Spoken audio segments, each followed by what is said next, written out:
Hello everyone, welcome back to another new vlogs. तो guys कैसे हैं आप सब? आशा करती हूँ आप लोग बहुत अच्छे हैं।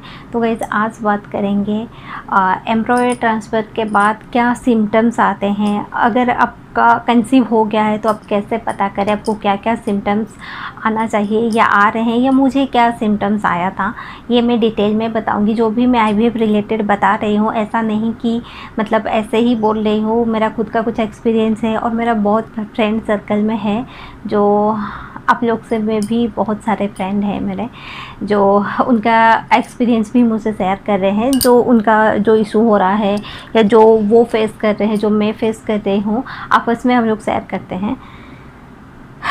तो एम्ब्रॉयडरी ट्रांसफ़र के बाद क्या सिम्टम्स थे मुझे, तो ये टॉपिक पे आज बात करेंगे।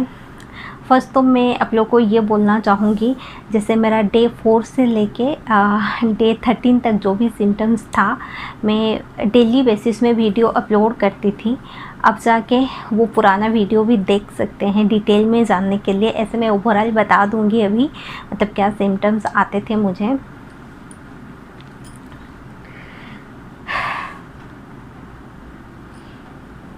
जैसे कि मुझे डे 4 से ही कुछ सिम्टम्स स्टार्ट हो गए थे।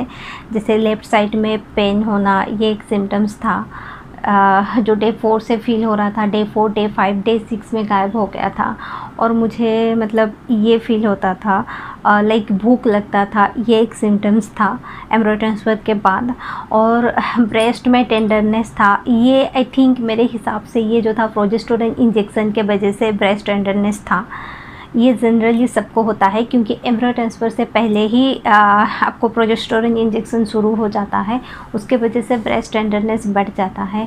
ये मुझे था। और मुझे लोअर एब्डोमिनल में लाइट क्रैम्प हो रहा था, मतलब एग्जैक्ट नहीं बोलूँगी, पीरियड्स ऐसा क्रैम्प था, लाइट क्रैम्प था। और मुझे डे 10 में जो था स्पॉटिंग भी हुआ था। हो सकता है ये इम्प्लांटेशन ब्लीडिंग हो सकता है प्रोजेस्टेरोन जेल जो दिया जाता है वो भी कभी कभार ब्राउन होकर डिस्चार्ज होता है, स्पॉटिंग होता है, वो मुझे हुआ था डे 10 में।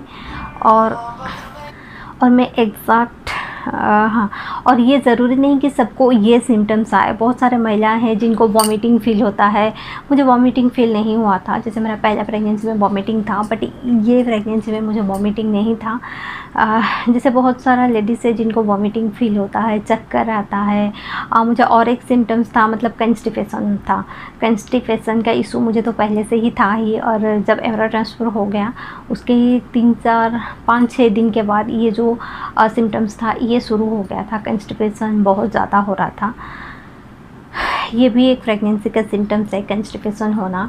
और बहुत टाइम ये भी देखा गया है आपको जो मेडिसिन दिया जाता है उसके वजह से भी कंस्टिपेशन होता है। मुझे कंस्टिपेशन का सिम्टम्स था। एग्जैक्टली मैं ये बता नहीं पाऊँगी वो प्रेगनेंसी की वजह से था या फिर वो मेडिसिन की वजह से था, बट था। और जो था मुझे एग्जैक्टली जैसे लेफ़्ट साइड में पेन होता था, कभी राइट साइड में पेन होता था, कभी मतलब ठीक भी हो जाता था, ये सब था। और हाँ, और एक बात बोलना चाहूँगी, अगर किसी को ये सिम्टम्स नहीं है तो ज़रूरी ये नहीं कि आपको ये सिम्टम्स नहीं है तो उसका मतलब ये कि आपका नेगेटिव है, ऐसा नहीं है। बहुत सारा आप लोग भी मेरे वीडियो पे कमेंट आते हैं, बहुत सारा देख रहे होंगे, बहुत सारा लेडीज़ भी कमेंट ये करते हैं कि उनको कोई सिम्टम्स नहीं था बट उनका पॉजिटिव है। तो ज़रूरी नहीं है। अगर आपको कोई सिम्टम्स नहीं आ रहा है तो आप टेंशन मत लीजिए, टेंशन लेके चीज़ को ख़राब मत कीजिए, टेंशन मत लीजिए।